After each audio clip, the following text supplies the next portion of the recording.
The silence of the void was a lie, a comfortable myth for those who never truly listened. Out here, into the ragged expanse between Jupiter's shadow and the scattered dust of the belt, the universe was never quiet. It hummed with the groans of stressed metal, the hiss of recycled air, and the steady, thrumming heartbeat of the fusion core that was the only thing keeping you from becoming a frozen statue in the long dark. For Captain Eva Rostova, commander of the ice hauler Karenkov, this was the only symphony she had known for the last 10 years. It was a lonely tune, but it was honest. And honesty was a currency she'd found in short supply ever since the Martian Republic Navy had stripped the captain's bars from her collar and branded her with a name she could never outrun: Rostova the Runner. She sat in the worn command chair, a relic from a decommissioned Terran destroyer that some black marketeer had probably pulled from the wreckage of the Secession Wars, and watched the star-dusted canvas roll by. Her ship, much like its captain, was a collection of mismatched parts and painful memories. A Martian-built hull, a Terran reactor core held together with more prayer than plating, and a crew of ghosts who, like her, were running from something. They were Earthers and Martians, old enemies bound together by the shared reality that no one else wanted them.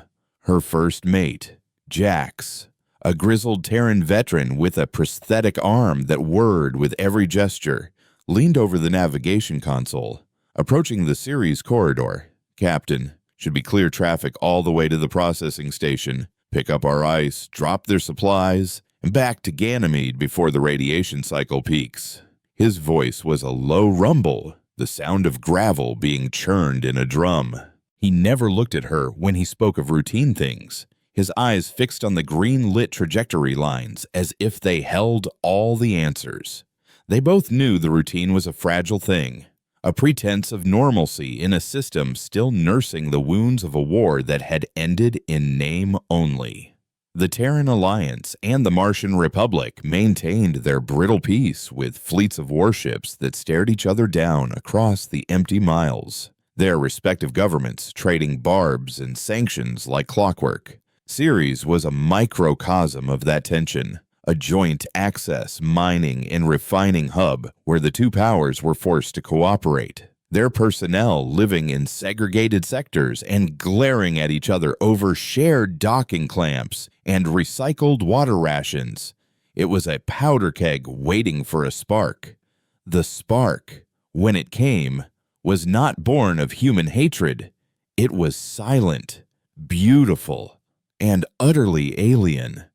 It arrived without a whisper of warning, tearing a hole in space-time that bled crystalline light. One moment, the space ahead was empty black. The next, a ship hung there, vast and impossible. It wasn't built of metal or ceramic. It looked carved from a single, flawless piece of quartz, a shard of geometric perfection in that drank the starlight and reflected nothing. It had no visible engines, no weapon ports, no windows. It simply was an elegant, silent judgment upon the chaotic mess of human endeavor. Before anyone on the Karenkov could even process what they were seeing, a beam of pure, white light, thin as a needle, lanced out from the crystalline vessel. It struck the Ceres station not with the fiery violence of a plasma bolt or the kinetic fury of a railgun slug, but with a terrifying, transformative grace. Where the light touched, the station's rugged, industrial exterior of steel and rock transmuted. Metal flowed like water, then hardened into translucent, crystal-like structures. The communications tower, a moment ago a proud antenna reaching for home, became a twisted spire of shimmering glass.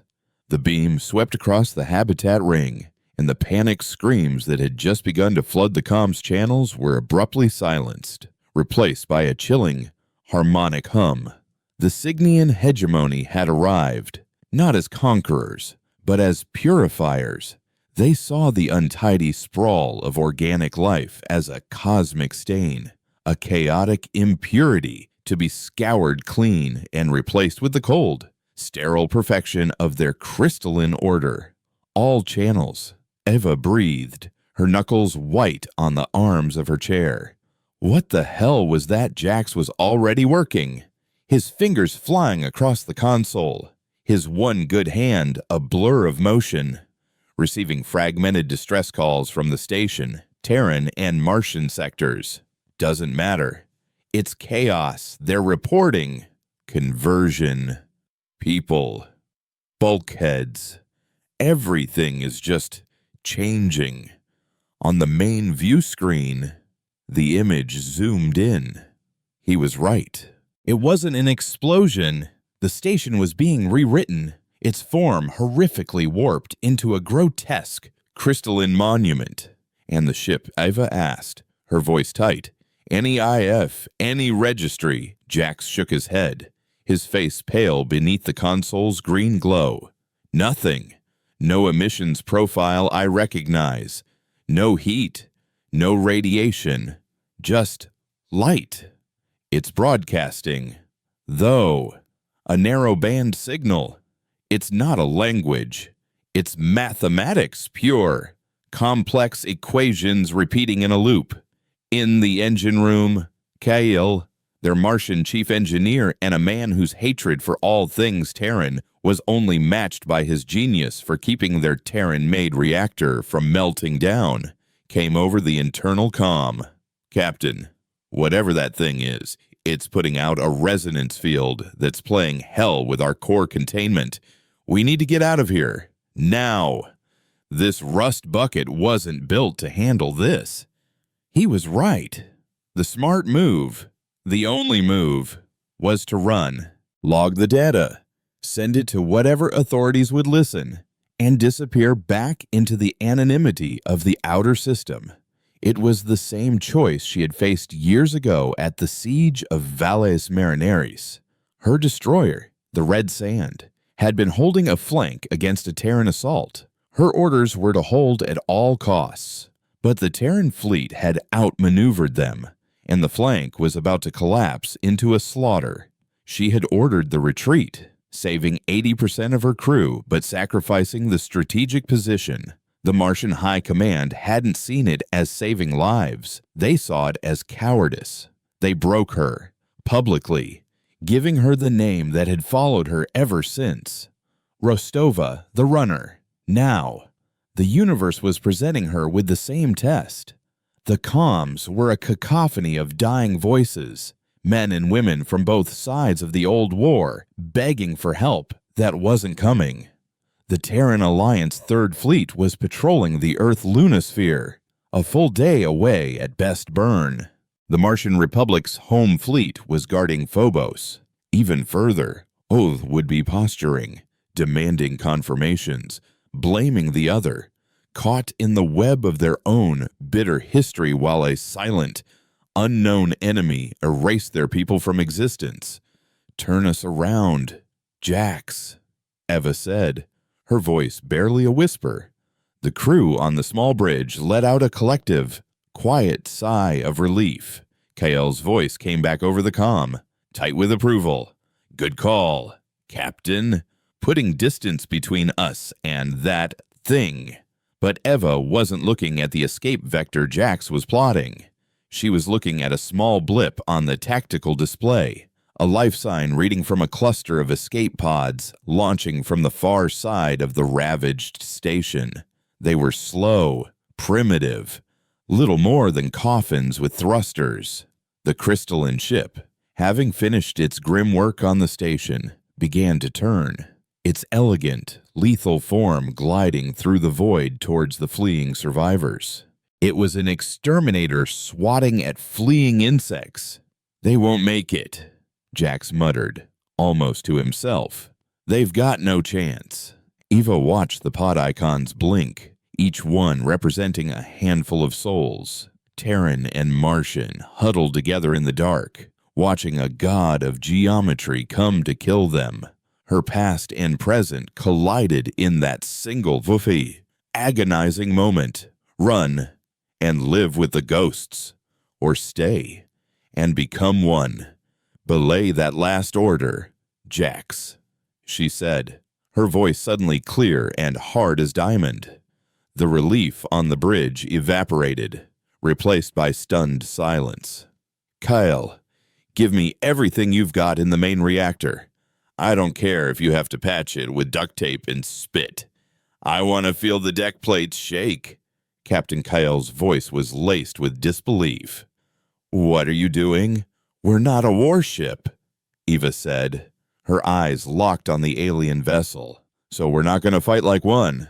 Jax, get me a trajectory to the ice field on Ceres' far side. Plot a course that takes us right through the densest part of the debris cloud. Jax stared at her, his jaw slack. Captain, that's suicide. Our navigational sensors can't handle that density at speed. And for what? For them, Eva said, pointing a trembling finger at the blinking icons of the escape pods. We're the only thing here. We may not be able to save them, but we can sure as hell get in the way. We're an ice hauler. Let's show them what that means. The confusion on the bridge slowly morphed into a dawning, terrifying understanding. The Cherenkov wasn't armed with torpedoes or plasma cannons. It was armed with two massive and forward-facing tractor beam emitters, designed to latch onto and maneuver asteroids of solid ice weighing millions of tons. And its primary tool was an industrial-grade laser, powerful enough to score and fracture the surface of those same asteroids. It was a mining ship, a workhorse. Eva Rostova was about to turn it into a slingshot. The Cherenkov groaned as it came about, its old frame protesting the sudden, high-G burn. They plunged into the thickest part of the asteroid field, a chaotic dance of rock and ice that scraped along the hull like giant claws. On the bridge, the proximity alarm screamed a continuous, nerve-shredding wail. Tractor emitters online. Eva yelled over the noise. Target the largest fragment you can find, Jax. Lock on. The ship shuddered as the powerful beams engaged, latching onto a jagged piece of iron-rich rock the size of a small shuttle. Got it locked. Jax grunted, wrestling with the controls. Now what? Swing it, Eva commanded, a wild, desperate light in her eyes. Put our spin into it and let it go. Aim for the center mass of that crystal bastard. The Cherenkov became a fulcrum, leveraging its own mass and engine thrust to spin the massive asteroid. The maneuver was clumsy, brutal, and something no sane pilot would ever attempt. Metal screamed in protest as the ship's inertia compensators fought to keep the crew from being plastered against the bulkheads. Then, with a jarring lurch, the tractor beam disengaged. The rock, now imbued with a tremendous amount of kinetic energy, flew free, tumbling through the void on a direct course with the Cygnian ship. The Cygnians had been moving with an unhurried, arrogant grace, preparing to methodically eliminate the fleeing escape pods. They seemed not to even register the Cherenkov as a threat. The flung asteroid changed that. It wasn't a weapon it could understand or counter. It was just a rock, a dumb piece of orbital debris moving with impossible velocity. The crystalline ship attempted to shift its position, but it was too slow. The asteroid slammed into its side, not with a fiery explosion, but with a sickening, silent crack. The impact didn't seem to do much damage, but fractures, like a spider web on a sheet of glass, spread out from the point of impact across the ship's flawless hull. For the first time, the alien vessel paused. Its attention, cold and absolute, swiveled from the escape pods and fixed squarely on the ugly, insignificant freighter hiding in the dust cloud. It sees us now, Jack said, his voice a mix of terror and awe. Oh yeah, it definitely sees us. Good, Eva replied, her hands gripping the command chair so tightly her knuckles were bone. We've got its attention. Kale, how's that reactor? She's glowing. Captain the engineer yelled back, the sound of alarms bleeding through his comm. And I don't mean figuratively. We've got about 5 minutes before she either melts or blows. 5 minutes is more than they have, Eva said, nodding toward the escape pods, which were now using the distraction to burn for deep space. Bring up the mining laser, added the nearest ice-heavy comet. Full power. The beam. A thick, pulsing lance of energy designed for cracking ice, shot out and struck a small, frozen comet drifting nearby.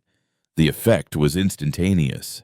The surface ice flash-boiled, erupting into a massive, expanding cloud of superheated vapor. The cloud enveloped the Cherenkov, temporarily blinding the Cygnian ship's sensors with a chaotic storm of particulate matter. "We're blind in here," too, Jax shouted, as his screens turned to static. "We don't need to see," Eva countered. "We just need to make noise." They repeated the insane tactic twice more, flinging rocks and blinding the enemy with vaporized comets. A gnat stinging a giant. It was a desperate, chaotic ballet of improvisation. They weren't fighting to win. They were fighting to be annoying, to be a problem, to draw the wrath of a god so that a few mortals might escape. But their time was running out. A thin beam of white light sliced through the vapor cloud, missing the bridge by meters but shearing off one of the Cherenkov's main thrusters. The ship spun violently, its main power failing. Red emergency lights bathed the bridge in a hellish glow. An alarm blared, the one that signaled catastrophic hull breach. Through the spiderweb cracks now forming on the main viewport, the Cygnian ship emerged from the vapor, its fractured hull shimmering. It was closer now, immense, filling their entire field of view. It was done playing. Well, Jax coughed, wiping blood from his lip. It was a good run. Eva looked at the tactical display. The escape pods were almost clear. They had bought them minutes. Precious, priceless minutes. She keyed the open broadcast channel, her voice strained but clear, sending her last words out to the fleets that were still too far away, to the governments that had failed their people. "This is Captain Eva Rostova of the independent freighter Cherenkov. We are engaging the unknown hostile at Ceres. To any Terran or Martian vessel receiving, we need you to see this. We need you to know what's coming." She looked at Jax, at the terrified but resolute faces of her crew on the bridge. They were out of tricks, out of time. "It's been an honor," she said quietly. The crystalline ship began to glow, its internal light building, preparing the final, cleansing shot. As the white light filled the cracked viewport, promising a swift and silent end, a new icon blinked to life on Jax's flickering tactical screen. Then another, and another, far off, beyond the range of sight but screaming on the long-range sensors. Multiple FTL signatures were tearing their way into real space. It was the vanguard of the Martian fleet, having broken formation and burned hard from Phobos, their arrival heralded by angry tight-beam communications. The politicians had been shamed into action. Help was coming. Eva Rostova, the runner, allowed herself a grim, bloody smile. She hadn't run. She had held the line. And now, she wouldn't have to hold it alone. The white light from the Cygnian vessel did not detonate. It simply coalesced, gathering its annihilating power into a focal point aimed at the heart of the Cherenkov. On the bridge, time seemed to stretch and thin, and every mote of dust hanging suspended in the hellish red glow of the emergency lighting. Eva Rostova braced for the end, not with fear, but with a weary, defiant anger. She had not run. That would be her epitaph. But the end did not come. Instead, the void outside erupted in a new and violent kind of light. Streaks of molten fury, the unmistakable signature of Martian plasma torpedoes, tore through space and slammed into the crystalline ship. They didn't explode in the conventional sense. Their energy was absorbed, causing the alien hull to flare with incandescent rage, the smooth surface boiling and reforming in an instant. Following the torpedoes came the railgun slugs, dense projectiles traveling at a fraction of the speed of light, which struck like angry fists, creating new, deeper fractures on the already damaged hull. 3 Martian attack frigates, sleek, aggressive ships shaped like arrowheads and painted the dull red of dried blood, screamed past the Kerenkov's viewport, their engines burning with a ferocity that seemed to set space itself on fire. This was the Martian Republic Navy in its purest form, a swift, brutal, and uncompromising instrument of war. A voice, sharp and laced with the static of a ship under extreme G-force, crackled over the emergency fleet channel. Unidentified hostile vessel. This is Admiral Colin of the Martian Republic Navy cruiser Red Vengeance. You have fired upon a joint sovereignty station. Cease your aggression and prepare to be boarded. The demand was absurd. A piece of formal military protocol hurled at a cosmic horror, but it was delivered with the unwavering arrogance of a man who had never met a foe he couldn't intimidate or incinerate. The Cygnian ship responded not with words, but with action. It ignored the frigates hammering at its flanks and directed a beam of its transformative light not at the Admiral's flagship, but at the smallest of the attack vessels, the Fury of Phobos. The beam was impossibly swift. One moment, the frigate was a living machine of war, spitting death. The next, its forward section bloomed into a silent, crystalline flower of grotesque beauty. Its plasma cannons warped into elegantly curved, useless structures, and its crew's final, terrified transmission was cut short by a rising harmonic chime. The rest of the ship, torn apart by the sudden, catastrophic structural failure, exploded into a cloud of conventional debris. The message was clear: your power is meaningless. Your rules do not apply. On the bridge of the Kerenkov, Jax let out a low whistle. They just got swatted like a fly. Eva's mind, however, was racing past the shock and onto the tactical implications. It prioritized the closest, most aggressive target, she said, more to herself than to him. It didn't go for the command ship. It went for the immediate nuisance. She toggled her comms, hailing the Martian flagship directly. Admiral Colin, this is Captain Eva Rostova of the freighter Cherenkov. Do you read me? There was a pause, filled with the distant thunder of weapons fire. The name, her name, hung in the air between them. Colin knew who she was. Every officer in the Martian Navy knew. I read you, Captain Rostova.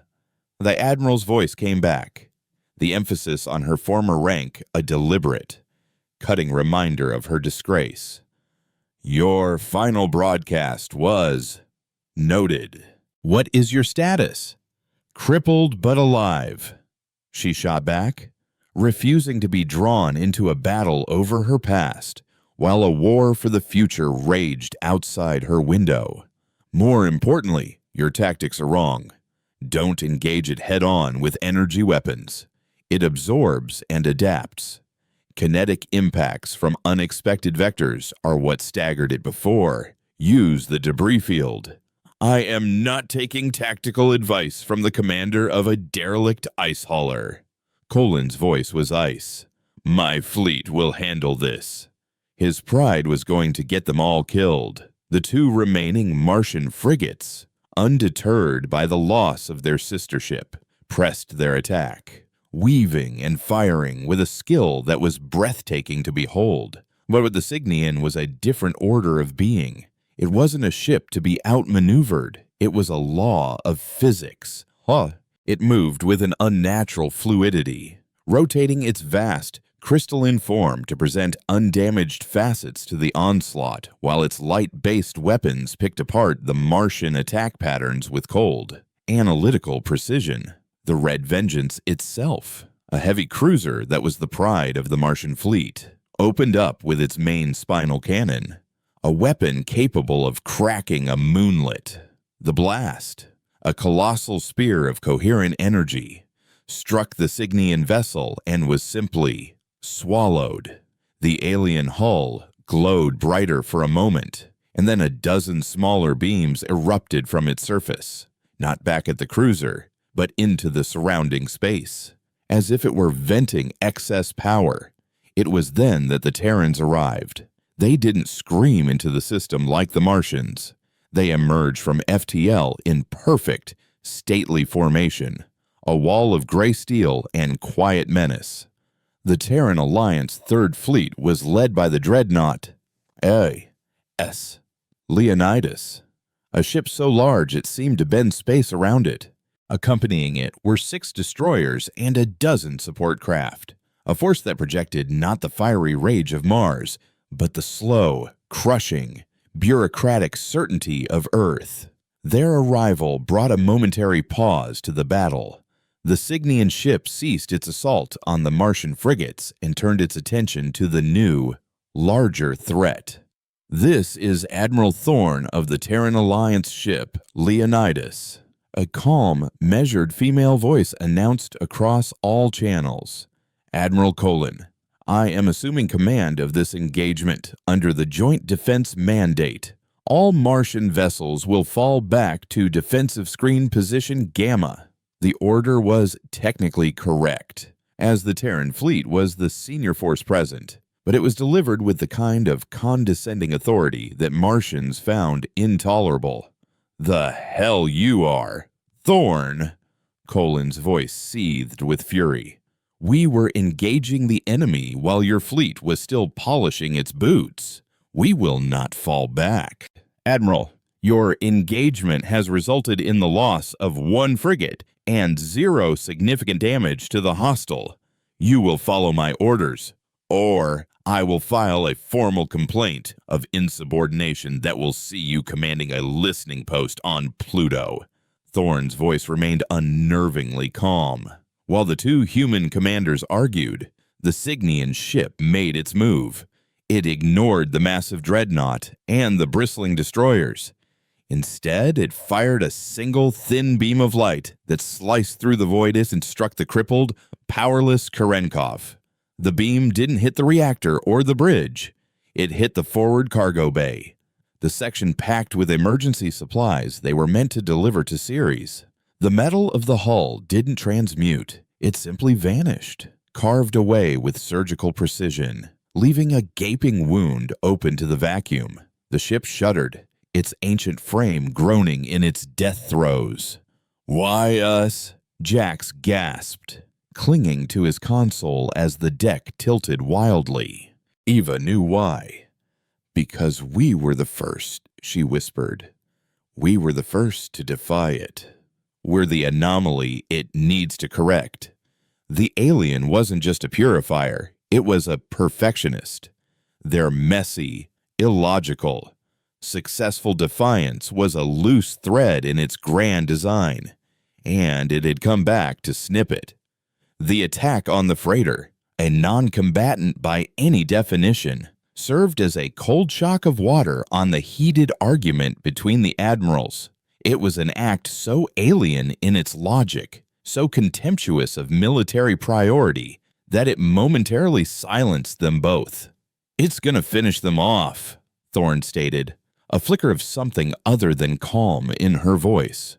"All Terran destroyers," she commanded, "execute pattern Delta 7, concentrate fire on the hostile vessel, draw its attention. Comms, get me Captain Rostova." The Terran ships moved with disciplined grace, forming a semicircle and unleashing a coordinated volley of plasma fire and concussion missiles. The barrage was immense, a storm of human technology hurled at the silent crystal giant. Simultaneously, Colin gave his own order. All Martian craft provide close support for the Leonidas's attack run, target its weapon emitters, show these Earthers how it's done. For the first time since the Secession Wars, Terran and Martian warships were firing in the same direction. Their actions, if not their intentions, aligned. The Cygnian was now faced with a true multi-vector assault. It couldn't simply absorb and redirect the onslaught. Beams of light lashed out, intercepting missiles, while its crystalline hull shimmered, deflecting plasma bolts. But it was no longer untouched. The sheer volume of fire began to overwhelm it. Small, hairline cracks began to appear all over its surface, glowing with trapped energy. A direct channel opened on the Kerenkov's bridge. A holographic image of Admiral Thorne appeared, a woman with graying hair pulled back in a severe bun and eyes that held the cold weight of command. Captain Rostova, report. What do you know about this thing? Eva didn't waste time with pleasantries. It's not a ship, Admiral. It's a sculptor. It thinks in geometry and math. It hates chaos. My engineer, Kale, picked up a resonance field right before the first attack. It might be a key to its defenses. Before Thorne could respond, Colin's face appeared beside hers. A split-screen image of two implacable enemies forced into conversation. Kinetic force. Admiral, he interjected, having clearly been listening in. Rostova is right about that much. It doesn't like being hit with rocks. Your rock strategy got one of your ships destroyed. Colin, Thorne retorted. My strategy distracted it long enough for hundreds to escape. Eva cut in, her voice sharp as broken glass. And it's the only thing that's actually fractured its hull. Your energy weapons are just feeding it. You need to stop fighting a warship and start fighting a concept. The two admirals stared at her. This disgraced captain, this ghost from the past, speaking to them as an equal from the bridge of her dying ship.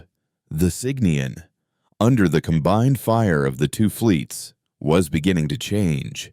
Its form seemed to ripple, to shift. It was adapting again, learning. The hairline cracks on its surface began to seal themselves, and its overall shape elongated slightly, becoming sharper, more weapon-like. It was learning how to be a more efficient killer. It's processing, Eva said, watching the transformation with a sense of dread. It's learning from your tactics. You can't keep doing the same thing. Thorne and Colin looked at each other's holographic images, the animosity between them still palpable, but now tainted with a shared, grudging respect for the problem before them. What do you propose? Captain Thorne asked, her tone devoid of its earlier condescension. Something illogical, Eva said, a desperate, brilliant idea forming in her mind. Something it can't calculate. You have the firepower of two fleets. The Martians have speed, and the Terrans have mass. You need to stop trying to shoot it and start trying to break it. You need to make the battlefield itself the weapon. She gestured with a trembling hand toward the dense asteroid field they had first hidden in. Use your ship's tractor beams and kinetic drivers. Don't fire at it. Fire the asteroids, OCs. Create a coordinated, system-wide kinetic bombardment. A storm of pure, chaotic physical force. No energy signatures for it to absorb. No tactics for it to analyze. Just rock and ice and metal, coming from every direction at once. It was her first strategy, scaled up to an insane degree. It was clumsy, it was imprecise. It was an insult to every carefully crafted military doctrine both fleets held dear, and it was their only hope. Colin grunted, the sound a mix of disbelief and intrigue. You want my attack frigates to act as cosmic sheepdogs And you want my dreadnought to be a slingshot? Thorn added, her eyebrow arched. Yes, Eva replied, her gaze unwavering. Because it's expecting a chess match, and it's a grandmaster. It's time to flip the board over and hit it with one of the pieces. A long silence stretched between the three of them, broken only by the sound of distant, apocalyptic battle. The fate of the entire system, perhaps the entire human race, rested on whether two bitter enemies could bring themselves to trust the mad plan of a disgraced exile. Finally, Admiral Thorn gave a slow, deliberate nod. Admiral Colin, you will take the outer vectors. Use your frigate's speed to drive the larger debris toward the target zone. Colin, after a moment's hesitation that felt like an eternity, mirrored the nod. Acknowledged. Thorn, we'll give you your targets. He then looked directly at Eva's image. Don't get yourself killed. Rostova, I'm not done being angry with you.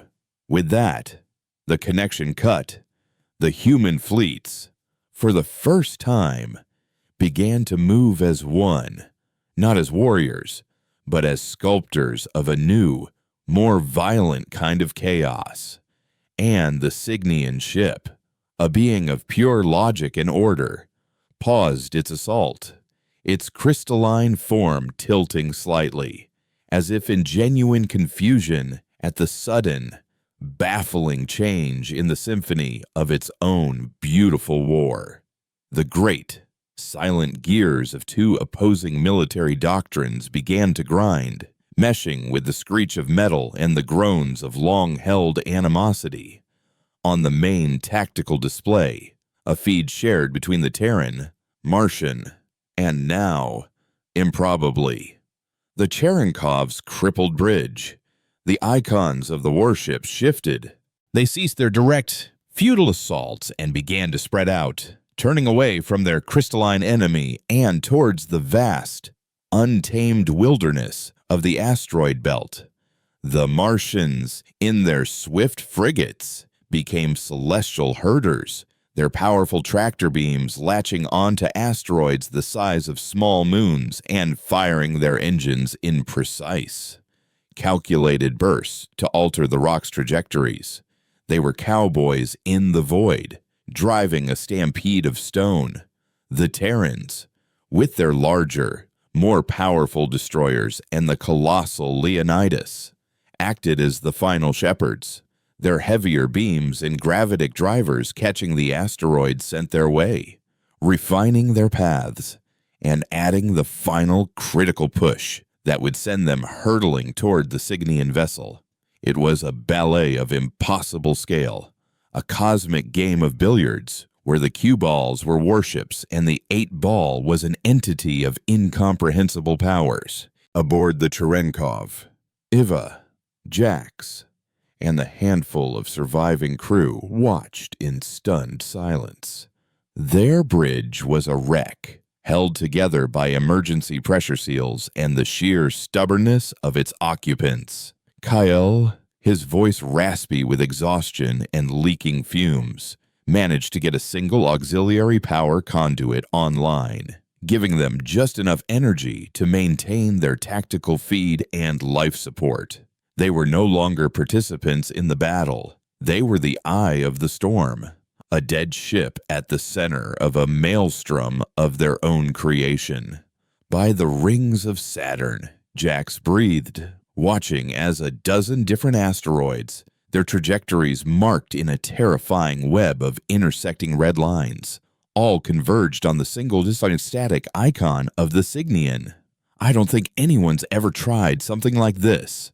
Because it's insane, Eva replied, her gaze fixed on the enemy. It's inefficient, it's unpredictable, and it breaks about 1,000 rules of engagement, which is exactly why it might work. The Cygnian ship seemed to be waiting. It hung motionless in space, its fractured hull no longer healing. The adaptive process had paused, as if the logical engine at its core were struggling to categorize this new chaotic threat. It had been prepared for energy, for projectiles, for tactics. It was not prepared for the universe itself to be weaponized against it. It had no frame of reference for an enemy that would turn the very foundations of their shared physical space into a barrage of brute, untargetable force. The first wave of asteroids arrived. It wasn't a volley. It was an avalanche. Rocks of iron, nickel, and ice, ranging from the size of a fighter craft to one monstrous behemoth that dwarfed the Leonidas itself, descended upon the Cygnian from a dozen different angles simultaneously. The alien ship reacted. Beams of white light, impossibly fast, lanced out, striking the incoming projectiles. But their effect was not what the fleets expected. A beam that could transmute a warship into crystal struck a solid iron asteroid and did little more than superheat a small patch on its surface, sending a plume of molten metal into the void. The kinetic energy was simply too great, too primal. The beams were surgical instruments trying to stop a tidal wave. The impacts were silent, but their effect was apocalyptic. The smaller asteroids peppered the crystalline hull like shotgun pellets, each impact creating a fresh spiderweb of cracks. Then the larger one struck. The first shattered against the ship's flank, not breaking it, but imparting a tremendous, jarring force that sent the vast alien craft tumbling end over end before it could stabilize. Another, larger rock slammed into it from a different vector, arresting its spin with another bone-jarring impact. It was being battered, bludgeoned, treated not as a superior intelligence, but as a nail to be hammered. For the first time, the Cygnian seemed to understand its peril. Its internal light, a calm, steady white, began to pulse with a violent, angry crimson.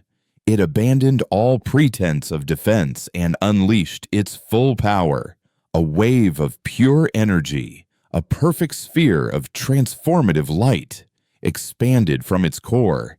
It wasn't a beam, it was a detonation of reality itself. The shock wave of the blast vaporized the closest asteroids into incandescent gas. It struck the attacking human fleets with the force of a physical blow. The smaller Martian frigates were thrown back, their shields flaring and failing. One of the Terran destroyers, caught too close, suffered a catastrophic power overload, its lights flickering out as it drifted dead in space. On the Korenkov, the wave hit them like a ghost, passing through their hull. Alarms they didn't even know were still functional screamed to life. The single flickering light on the bridge went out, plunging them into absolute darkness, save for the hellish, pulsing red light of the Cygnian at the center of the storm. "Report!" Eva yelled into the blackness, her voice strained. "EMP!" Jax's voice came back, tight with pain. "Everything's fried. Auxiliary power is gone. We're on battery backup for comms and nothing else." Through the cracked viewport, the spectacle was both terrifying and magnificent. The Cygnian ship, now glowing a furious red, was clear of the initial rock storm. It began to move again, but its movements were no longer fluid and graceful. They were jerky, erratic. And it was no longer trying to cleanse or purify. It was trying to kill. Beams of red light, thicker and more violent than the precise white lances from before, tore through the human fleet. They didn't transmute. They simply destroyed, boiling hulls and detonating reactors with brutal efficiency. The Martian frigate Stiletto, caught in one of the beams, vanished in a silent, expanding fireball. The Terran destroyer Agincourt had its entire midsection carved out, the two halves of the ship drifting apart like a severed spine. The coordinated ballet of the fleets dissolved into a desperate scramble for survival. The admirals' voices, once sharp with command, now crackled with reports of damage and casualties. The plan had worked, but it had also enraged the beast to a new level of fury. "It's targeting the largest ships now," Jax observed, his voice grim as he pointed a shaking hand towards the Leonidas. A dozen of the red beams were converging on the Terran dreadnought, whose immense shields were glowing cherry red under the strain, buckling and warping visibly. "It's learned," Eva whispered in the dark. "It understands command structures now. It's going for the head." Admiral Thorne's voice, for the first time, sounded strained. "All ships. Evasive maneuvers. Its power output is off the scale. We cannot sustain this assault." But the Terran dreadnought was too large, too massive to evade. Its shields began to collapse, peeling away in layers of shimmering energy. Thorne broadcast, her voice now grimly resigned. "Get your ships out of here. Fall back to Mars. Warn them. We are not retreating. Admiral." The Martian's voice roared back, full of a defiant fury that transcended their old rivalry. "We do not run. The Red Vengeance and the last surviving Martian frigate, against all military sense, turned and charged directly at the glowing red Cygnian, their weapons firing in a continuous, suicidal stream. It was a charge of pure, unadulterated spite, a final, bloody gesture of defiance. "Those magnificent, crazy bastards," Jax muttered in awe. Their sacrifice bought the Leonidas a few precious seconds, but it wouldn't be enough. The dreadnought's shields failed completely, and the red beams began to carve into its armored hull. It was in that moment of absolute despair, adrift in a dead ship, watching the best of humanity get torn apart, that Eva saw it. Through the chaos, through the light and fire, she saw the wound, the first wound, the one their pathetic, jury-rigged slingshot of a freighter had inflicted. While the Cygnian's hull had sealed the smaller cracks from the fleet's bombardment, the massive fracture from their very first attack, the one caused by a dumb rock thrown with desperation, remained. It was a scar, a flaw in its perfection, and as the alien vessel pulsed with its crimson rage, the scar glowed with a faint, unstable blue light. "Kale!" Eva screamed into the comm. "Are you there? I need you!" There was a long, static-filled pause. "Barely, Captain." The engineer coughed back. "The air down here is getting spicy." "The resonance field," she yelled, her mind seizing on the faint, desperate hope. "The one you detected before." "Is it possible to replicate it? Can you broadcast it?" "Replicate it? Captain, I don't even know what it is. And broadcast with what?" "The comms array is a puddle of molten slag. Use the reactor core." The idea was pure, unadulterated madness, born of a mind with nothing left to lose. Modulate the containment field. Turn the whole damn ship into a tuning fork. Match the frequency of that blue light. There was a longer silence from the engine room. Eva could almost hear the engineer's mind working, processing the sheer suicidal insanity of her order. Intentionally destabilizing the fusion core's containment field was the very definition of a last-ditch effort.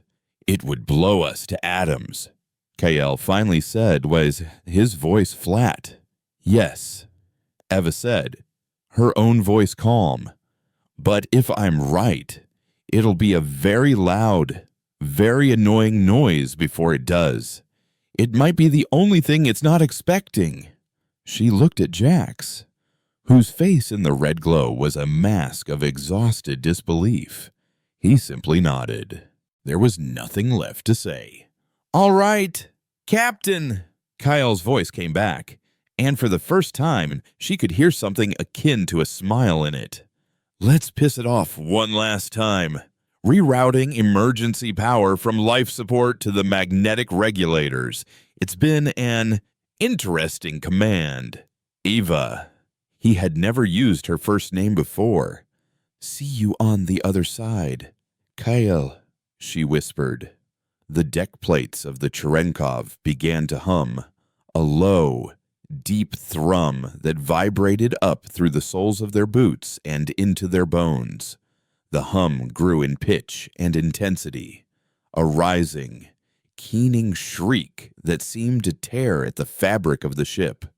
Outside, the blue light in the Signian scar began to flicker, to pulse in time with the resonance building within the derelict freighter, the alien ship, in the midst of its final, triumphant destruction of the Leonidas.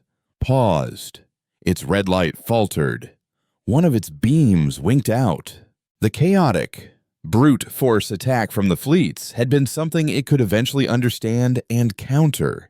But this was different. This was an attack on its very nature, a discordant note in the perfect mathematical equation of its existence. It was an imperfection, a flaw, broadcast from the very ship that had first dared to scar it. The great red eye of the Signian vessel slowly turned away from the battered Terran dreadnought and fixed its gaze upon the humming, shaking, dying ice hauler.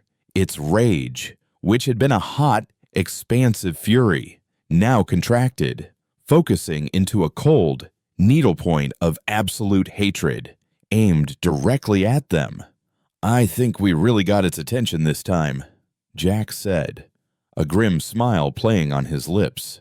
The hum rose to an unbearable crescendo, and the blue scar on the Signian ship flared, no longer a faint glow, but a brilliant, searing wound of azure light. The two flaws, one of metal and one of crystal, were about to meet. The universe on the bridge of the Cherenkov compressed into a single, rising note of pure, weaponized dissonance. The emergency batteries, channeling their last drop of power into Kyle's mad scheme, made the very air vibrate. Metal dust danced on the dead consoles, and the spiderweb cracks on the viewport spread with audible ticks, tracing the ship's final, agonizing moments. Eva gripped the arms of her command chair, her knuckles bone white, her body a tuning fork for the ship's death song. She saw Jax beside her, his face illuminated by the external glow, his expression not of fear, but of a strange, serene acceptance. He gave her a single, slow nod, a final acknowledgement between two souls who had found their last harbor at the edge of oblivion. Her final thought was for Kyle, the brilliant, angry Martian engineer in the heart of the machine, a man who hated Terrans but was dying to save one. A final, perfect irony in a life full of them. Then, the sound ceased to be sound and became light. The world dissolved into a silent, cleansing fire. From the bridge of the Leonidas, Admiral Thorne watched as the derelict ice hauler, the ship that had started it all, began to glow. It wasn't the orange of a conventional explosion, but the fierce, impossible blue of a newborn star. The light mirrored the wound on the Signian vessel, creating a terrifying visual harmony between the dying ship and its tormentor. The Signian, which had been seconds away from gutting her dreadnought, froze completely. Its crimson rage vanished, replaced by the flickering, panicked blue that now seemed to consume it from within. The resonance feedback loop was a catastrophic success. The Cherenkov's final broadcast wasn't a signal. It was a poison arrow of pure chaos aimed at the enemy's soul. The Signian's perfect logical structure could not process the flawed, illogical, suicidal harmony. The blue light of the scar pulsed violently, and cracks of the same azure energy spread throughout the alien's crystalline form. a network of luminous veins carrying a fatal disease. Then, the Cherenkov detonated. Its fusion core, its containment field deliberately and expertly collapsed by its creator, went critical. A perfect sphere of plasma, the heart of a small sun unleashed, expanded in a silent, brilliant flash. It was not a large explosion by the standards of naval warfare, but it was intimate, precise, and absolute. The expanding wave of stellar fire struck the resonating Signian at point-blank range. The effect was immediate and spectacular. The alien ship did not explode. It shattered. The blue light consuming it from within erupted outwards, and the entire crystalline structure, a marvel of engineering that had defied the combined firepower of two fleets, broke apart. It was like watching a mountain of glass fall in upon itself in slow motion. Huge, translucent shards the size of destroyers tumbled into the void, their internal light flickering and dying. The central intelligence, the crimson eye of its fury, simply winked out of existence, its final hateful glare extinguished by the ghost of a ship it had failed to properly erase. A profound, echoing silence fell across the battlefield. The comm channels, which had been a cacophony of damage reports, warning shouts, and the screams of the dying, went completely quiet. The surviving ships of the Terran and Martian fleets floated amidst a graveyard of their own, making a field of glittering, dead crystal and the twisted, blackened hulls of their fallen comrades. On the bridge of the Red Vengeance, Admiral Colin stared at the empty space where the Cherenkov had been. He lowered his head, his hands clenched into fists on his command console. He had told Rostova he wasn't done being angry with her. Now, she had taken that from him, too, leaving only a hollow, aching sense of respect for the woman he had once despised as a coward. He had charged to his death to buy an ally seconds, and she had unmade herself to buy them a future. It was Thorn's voice that finally broke the silence, steady and clear, but stripped of its earlier, icy composure. It now held the weary authority of a leader who had stared into the abyss and had been forced to step back from the edge. All vessels, report your status. Damage control teams, begin search and rescue for all survivors. Terran and Martian, prioritize medical evac. Her orders were a balm of normalcy on a situation that was anything but. The shock that had paralyzed the fleets began to recede, replaced by the grim, methodical work of survival. Then, her voice hardened again, her tactical mind reasserting itself. The hostile is shattered, but we will not assume it is dead. Shall combat-capable vessels form a perimeter and target the largest remaining crystalline fragments. I want them ground into dust. A new sense of purpose, a shared, unified will moved through the remnants of the two fleets. The rivalry that had defined their existence for generations had been burned away in the light of the Signian's rage and purified in the fire of the Cherenkov's sacrifice. A Martian frigate, its port engine sputtering flame, moved into formation beside a Terran destroyer that was missing its entire forward sensor mast. There were no more flags, no more factions. There were only survivors. Admiral Colin, Thorn broadcast on a private channel, her hologram appearing on his bridge. Her face was grim, etched with the cost of the last hour. I am in your debt. Colin looked up, his own face a mask of stone. No, Admiral, he said, his voice rough with emotion. We are all in hers. She didn't run. She turned and faced the storm. And then she became the storm. He paused, his gaze turning to the tactical display, where the rescue operations were now underway. You have command, Thorn. Give your orders. The Martian fleet will follow. It was the concession he had sworn he would never make. But in that moment, it was the only thing that made sense. Thorn nodded, a flicker of understanding passing between them. "Our target is the core fragment," she said, highlighting the largest piece of the shattered Signian, a shard that still pulsed with a faint, residual blue light. "If any part of its consciousness survives, it's there. We will hit it with everything we have left. Coordinated fire, all ships. On my mark." The surviving warships, a battered but unified squadron of about a dozen vessels, turned as one. They were a motley collection of the wounded and the dying, leaking plasma from fractured conduits and trailing atmosphere from hull breaches, but they were a single weapon now, aimed at the heart of their vanquished foe. "Fire!" Thorn commanded. There was no grand strategy this time, no intricate dance. It was an execution. Plasma bolts, railgun slugs, and concussion missiles. A final furious salvo from both fleets converged on the core fragment. The crystal, already unstable, could not withstand the focused punishment.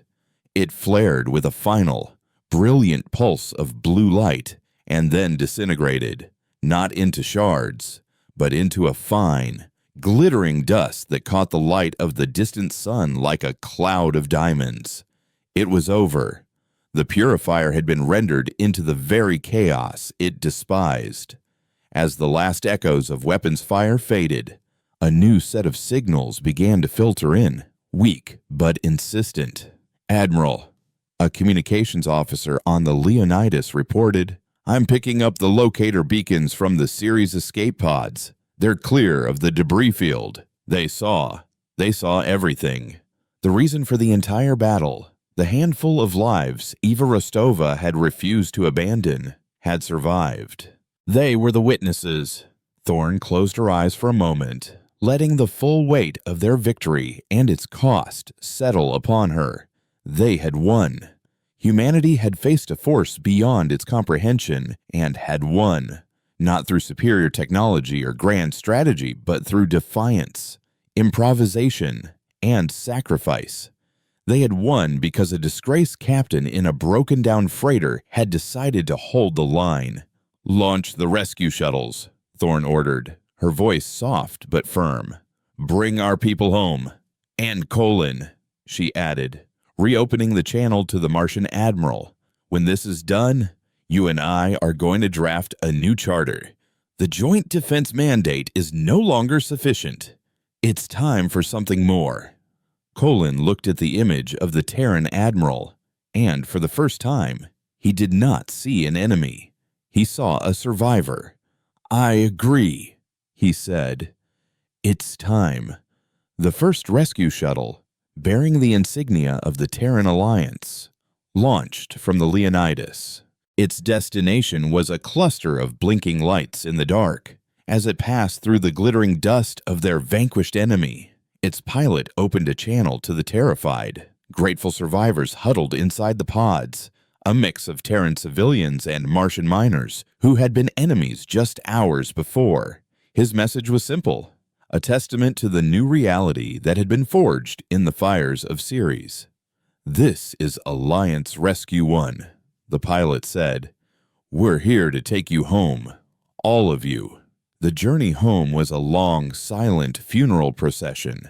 The remnants of the Terran and Martian fleets, now an indistinguishable mix of scorched gray and blood-red hulls, limped back towards the inner system.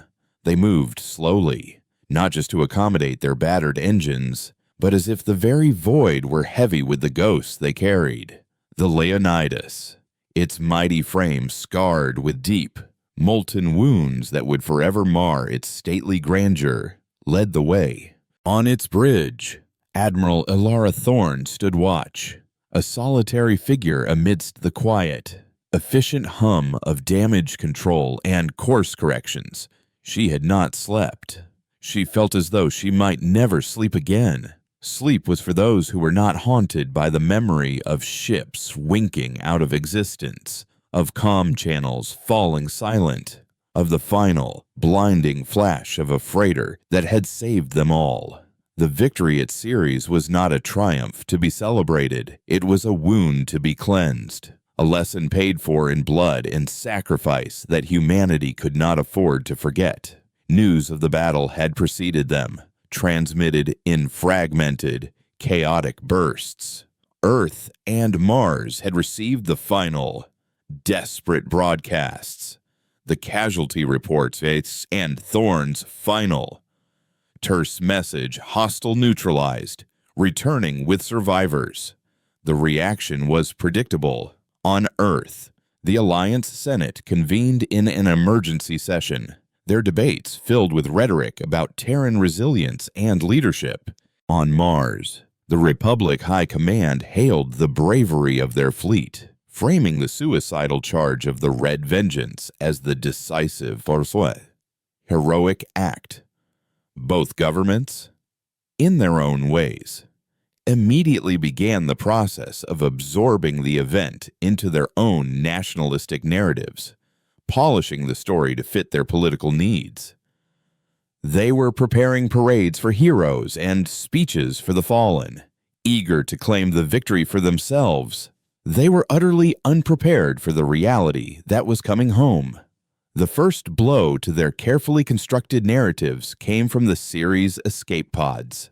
When the rescued survivors, a mix of Terran engineers, Martian miners, and their families were brought to a secure debriefing station on Ganymede, their testimony was not one of fleet heroics.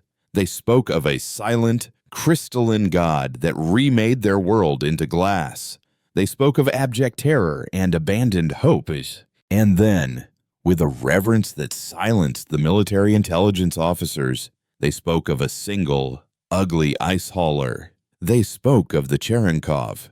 They told the story of a ship that was not a warship, of a captain who had no orders, who turned and fought a demon not for territory or for glory, but for them. Their story, raw and emotional, was leaked to the public networks within hours. It spread through the system like a wildfire, a human story that transcended the dry, self-serving reports of the governments. The name Eva Rostova, once a footnote of Martian military disgrace, became a legend overnight. The runner who had stood her ground, the pariah who had become a savior. The second blow came when the fleet itself arrived. Instead of proceeding to their respective home ports, the combined force, under Thorne's command and with Colin's explicit consent, established a new, joint orbit around Jupiter. From this neutral ground, the two admirals sent a single, unified message to their governments. They refused to separate their fleets. They refused to submit their crews to separate debriefings. And they demanded a joint, public inquiry into the events at Ceres, to be broadcast across the entire system, was an act of unprecedented, coordinated insubordination, and it sent shockwaves through the political establishments of both Earth and Mars. They had expected to welcome home loyal soldiers. Instead, they were faced with a unified block of veterans who had seen something that had changed them forever, and who now answered to a new, unwritten authority forged between two old enemies in the heat of battle. The inquiry was a tense, historic affair. Thorne and Colin appeared side by side, their holographic images projected into the Senate chambers of Earth and the Grand Assembly of Mars simultaneously. They were no longer adversaries. They were partners, their shared trauma and grudging respect having created a bond stronger than any treaty. They recounted the battle not as two separate fleets, but as a single fighting force. Colin publicly praised the discipline of the Terran destroyers. Thorne lauded the unhinged, magnificent bravery of the Martian frigates, but they saved their final, most powerful testimony for last. The battle for Ceres was not won by the Terran Alliance or the Martian Republic, Thorne stated, her voice echoing in the silent chambers. It was won by a civilian crew in a freighter that was falling apart, led by a woman that your system, Admiral Colin, had discarded. She showed us the way. She taught us that our enemy was not each other, but the silence waiting for us in the dark. She reminded us that before we are Terran or Martian, we are human.